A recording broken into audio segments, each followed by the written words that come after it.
Entitled sister who kicked me out at 16 breaks into my house to squat with husband. Got them arrested. My sister asked my parents to throw me out of my house at 16, saying there's no place for me. I struggled for 12 years to have my own place, and now they are parading to let my sister move in with me because she's pregnant with her 4th child. I, 28 male, have been suffering from my parents' toxicity ever since childhood. I have a twin sister who has been my pain in the butt.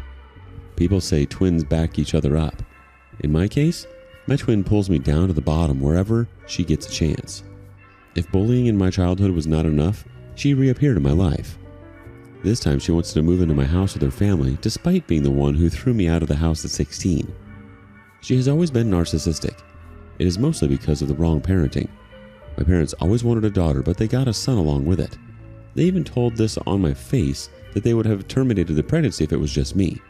Just because there was a girl in there, they had to bring me into the world. So, I owe my life to my sister.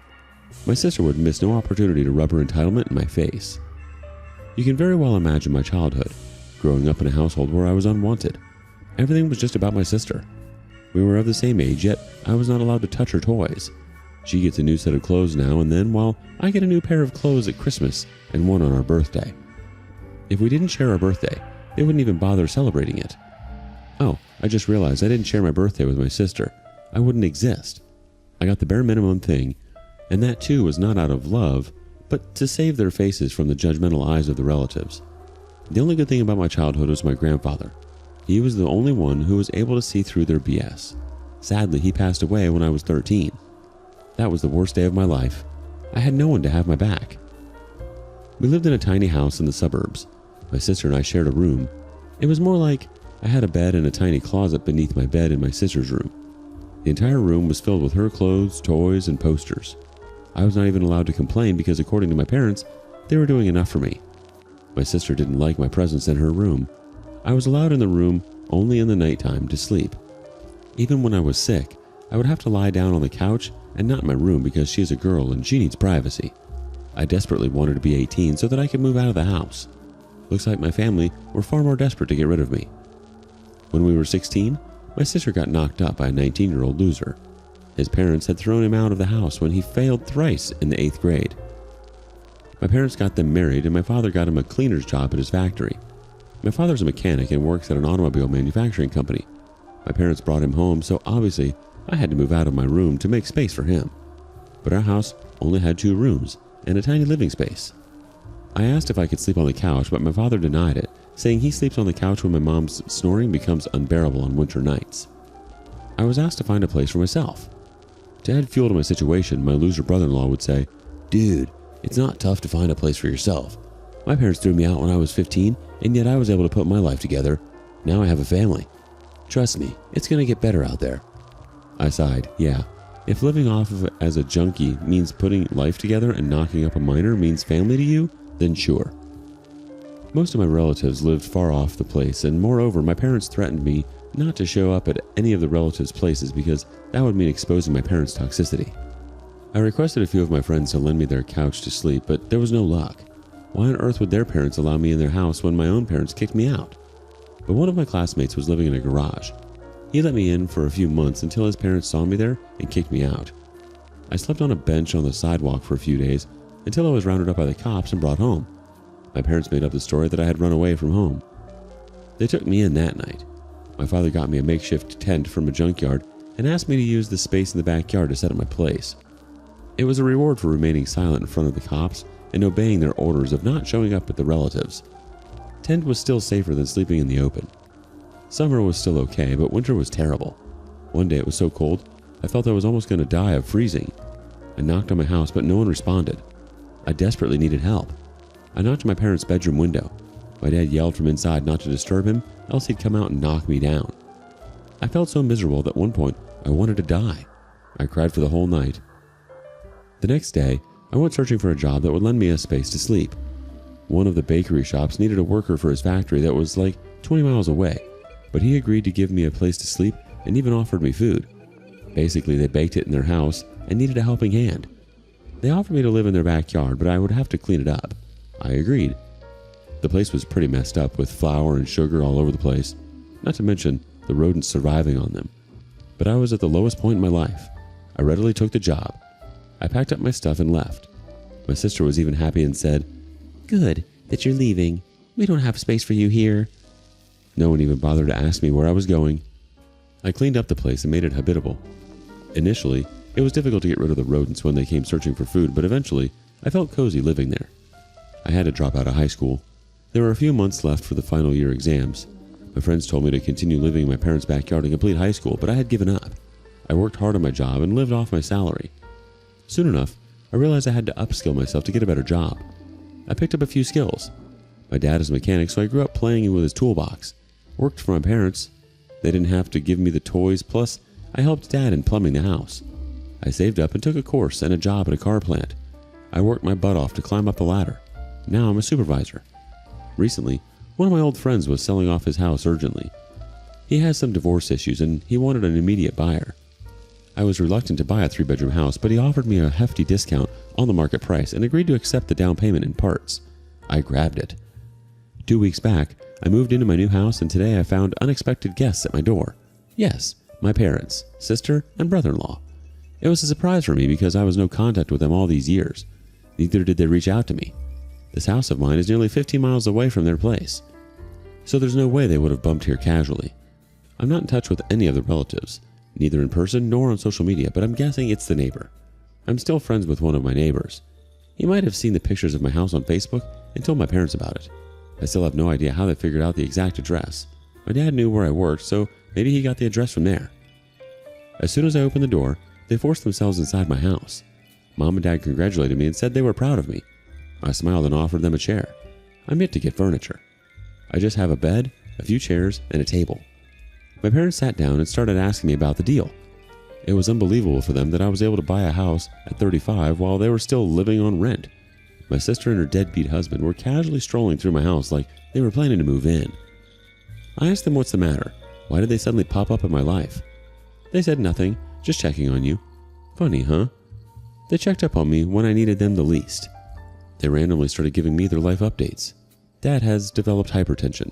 My sister has got 3 kids, 14, 9, and 4, and she is pregnant again. Well, good for her. I just sat there nodding and thinking whether to yell at them or politely ask them to leave. Mom asked me if I was getting married or have a girlfriend. I said it's none of your business. She was like, "Why are you so cranky? Is everything all right?" I said everything was fine until they showed up. She laughed and said settling into a new house was overwhelming for me. She could lend a hand. Just then my sister comes and says, "I've decided we're going to take that bedroom with an attached balcony and bathroom. I'm so excited to have my own bathroom. The kids can have the other room." I flipped out like, what the hell is happening here? My sister said, "You have a 3-bedroom house and you're a single man. You don't need so much space. You used to live in a tent, so getting a bedroom is quite an upgrade for you. This house is so big that I can accommodate all of us." My parents cut her off in between and asked her to attend to her youngest son, who was waiting for attention. I looked at my parents and asked them what the hell she just said. Dad told me that accommodating 7 heads in a small house was getting difficult. My sister's eldest son, 14, was sleeping on the couch, while the middle one slept on my parents, and the youngest one with my sister. On top of that, she's pregnant again, so they need a big house. I screamed, "And?" My mom said, "And you own a big house now. Can't you take your sister with you?" Before she completed her sentence, I yelled, "Hell no! I'm not going to take anyone inside my house." My sister screamed at me that I owed her this to bring me into this world. The same old thing. "Mom and Dad would have never birthed you if I wasn't here. You owe me a place here. That house has become so crowded I can't even breathe." I said, "Yes, thanks to you, and thanks for bringing me into this world. Now get out." Before anyone could say anything, I asked them to leave my house, now. Dad tried to use his tough method, raised his voice and said, it was my duty as man of the house to take care of my sister. I yelled back at him that I held no obligations to take care of my sister, but as a parent, they were obliged to take care of me, but faltered. Now he was okay with his grandson sleeping on the couch, but when I asked for it, he refused it and threw me out of the house. I ranted about how I survived with rodents at an employer's garage and how I had been living in a dingy apartment for a decade, but none of them came to check on me. My mom started sobbing and tried to hug me. I blocked her and asked them to leave. Brother-in-law was like, "Man up, bro. I've also lived that life for so many years. I never complain. You have such a big house. You're single. What are you going to do with so much space?" I gestured at him to shut up. My sister started cussing me out for shouting at her husband. I said, well, then get out if you don't want me to knock him down. I chased them out of my house without letting them speak a word. I'm fuming with anger. They were forever toxic and narcissistic, and now they have turned greedy, but I'm not 16 years old anymore who would follow their orders like a puppet. If they pester me further, I won't hesitate to call the cops on them. Wow, your family sure knows how to throw a housewarming party. If the house is on fire, that is. I mean, your sister wanting to move in with her circus of a family because she's pregnant with her 4th kid is rich, considering she played eviction judge and jury on you at 16. Maybe she thinks you owe her some karmic rent for sharing a womb, but the only space you would be clearing for her is the spot in your memory labeled people I used to know. And your brother-in-law? A motivational speaker in the making. Man up, bro, says the guy whose life plan involves serial procreation and zero self-improvement. He's the embodiment of that old saying, those who can't do, teach. Honestly, it's amazing you can't just greet them at the door with a no vacancy sign and a bucket of cold water. Your home, your rules. Next time they try to barge in, maybe have some moving boxes ready. Tell them you're moving, preferably to a new planet. If they persist, a quick call to the cops should do the trick. After all, it's about time they learn boundaries aren't just for maps. Update 1. My sister and her junkie husband broke into my house. By the way, some of you asked in the comment if my sister offered to pay rent. The answer is a big no. She hasn't, and she can't afford rent. She and her junkie are freeloaders and child milling machines. They've been piling up my parents for 12 years, and now they want to do it with me. Not that my parents are happy providing for her. I saw the frustrations in their eyes when they last visited me. However, instead of just throwing her out, they're offloading those lazy bums to my shoulders. A week after the first encounter with them, my mom showed up at my house again. This time, she didn't beat around the bush and told me I should put my guard down and let my sister move in with me. I said no way. She basically repeated the same stuff, that it was difficult to accommodate so many people in a small house, blah blah. Still no from me. Then she switched her gear and tried to threaten me. I should have taken the hint right away. She said, see honey, you live alone in this big house and you're gone for 12 hours a day. What if someone breaks into your house? If a family lives here, it would be so safe for you. Besides, you'll get a hand on cleaning the house and doing the dishes and the laundry. I said for the last time, no, and go away. I don't want any of you at my house. Just a few days later, one of my neighbors told me he saw a pregnant woman with a man and a young boy loitering around my premises.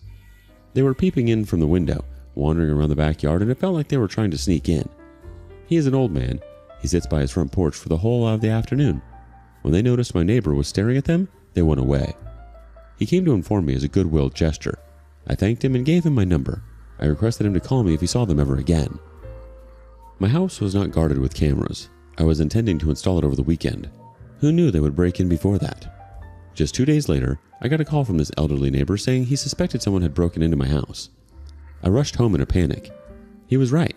My sister and brother-in-law had broken into my house from the backside window. She was like, we didn't have any other options than this. You were being a jerk and not allowing us. Now we live here, and you suck it up. I was in shock. I mean, how far she went to rub her entitlement into my face. Brother-in-law came outside of the room in which they had made their bedroom. He was like, it was pretty smooth, huh? Without thinking twice, I charged at brother-in-law. My sister came in between and I dragged her aside. I punched him in the face. Their 14-year-old son attacked me with a bottle and my head started bleeding. The blow was not severe and I was in my senses, on the verge of blackout, but the rage kept me on. They all panicked seeing the blood. My sister called out my parents and told them what happened. Brother-in-law and his son started cleaning the mess. My neighbor called the cops. My sister and brother-in-law started apologizing and begged me to spare their son from being arrested, as that all of you would go down with him. The cops arrived and took my statement. My sister denied all the allegations of breaking in and assaulting me. She said she was visiting my house with her family. Her son played a prank on me and I accidentally slipped and hurt my head. I was mad at them and that's why I was falsely framing them. What a liar. Meanwhile, my parents arrived and they forced me to drop the charges against them. They all ganged up to prove me a liar and said I was using the cops to extract my grudge against my sister. Thank God my neighbor pitched in and gave his statement, and based on that, the cops arrested them. They had to spend the night behind bars because my parents didn't have the money to bail them out. The next day, they were presented for trial. I went to the hospital and got my wounds dressed. The doctor scanned it for internal injury. I had to take a couple of days off to nurse my wounds. I pressed the assault charges on them and also claimed compensation for my loss, and the court agreed that they should bear it. Meanwhile, my parents tried all means to make me drop the charges, but I threatened to use them for planning the assault on me. Her son is a minor, so he was dealt with accordingly to the juvenile law. He got a week in a juvenile facility, and his parents would have to pay for restitution, lost wage, and medical bills. Sister and brother-in-law were fined heavily, but they pleaded to trade off a part of it with community service. It's been a week since then, and it has been silent. I hope they have gotten their lesson, and they should stay away from me. It's funny how your mom thought a break-in would be the perfect way to convince you to let your sister move in. The best part yet? Your sister declaring, "We live here now, suck it up." Ah yes, the age-old tradition of home ownership via squatting. I suppose her junkie husband must have been inspired by all those heist movies, thinking, why pay rent when you can just break in and enter? It's a good thing your neighbor was keeping a watchful eye and has the decency to call you. The cops showing up must have been the highlight of their day, though I'm sure they've seen plenty of family drama. Yours probably takes the cake. Your sister's desperate attempt to spin the story was a nice touch. Too bad she's not smart enough to be a convincing liar. Hopefully, this serves as a wake-up call for them. If not, you might want to invest in an electric fence next time. Update 2. Looks like my parents are not off my back yet. Yesterday, they showed up at my house again. I slammed the door in their face. They stood outside for almost an hour requesting me to hear them out. Finally, I had to let them in. I wish I could just yell at them from the window and threaten them to knock them down like Dad did to me 12 years ago. Anyways, I asked them why they were here again at my house. They both started sobbing and said they needed my help. I said if this has anything to do with my sister, then count me out. They said it was about them. Dad goes, "You see, I'm growing old and fragile. I cannot work as before. Our house hasn't been repaired for many years. Everything is falling apart." I cut him in between and said, "Come to the point." He and Mom wanted to move in with me. As a responsible son, I should take them in. I should have if they were a responsible parent, but they were not. I asked them what would happen to their house if they're not going to terminate the lease. They said they're going to give that house to my sister. I was like, oh, cool. You guys have taken an alternate route to exploit me. Earlier you tried to dump sister on my back. That plan failed. Now you want to pile on. For one last time, my house is not up for grabs. Not for anyone. They said my sister was offering to pay me the rent for living in my house, which I can use to pay the mortgage. I said I don't need her rent. She doesn't have to be bothered about my mortgage problem. She should instead look out for herself. My mom started crying that it was becoming very difficult for my sister to make ends meet. She doesn't even get proper sleep because her children sleep in the same room. I said it's not my problem if she is mindlessly expanding her family without financial planning. They were like, what can we say? You're not agreeing to anything. Neither do you want to take in your sister, nor are you agreeing for us. You should at least let us move in with you. The house is too big for a single man. I said I don't plan to remain single forever. They tried to emotionally manipulate me that I should take care of my aging parents. I screamed, karma is real. Remember how you threw me out of the house? This is what you get in return. I opened the door for them, and they left with their bitter faces.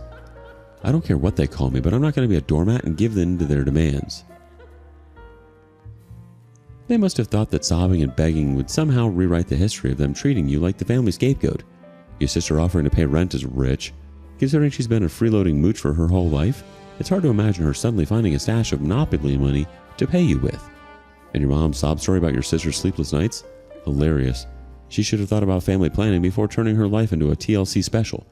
Their argument that the house is too big for a single man is a classic. It's like they believe you're incapable of thinking about the future or enjoying the luxury of space that you earned. Emotional manipulation must be their second language. Kudos to you for reminding them about karma. It's poetic justice at its finest. They left with bitter faces, but honestly, they should have left with a mirror so they could take a good look at the reason for their predicament. You're not a doormat, and it's high time they learned that. Stand your ground, and if they show up again, maybe consider a moat and some alligators. What would you have done? Thank you for joining us today in the R Lounge. Be sure to like and subscribe and hit that notification bell so you don't miss out on our next video. See you soon, and put your chair back where you found it.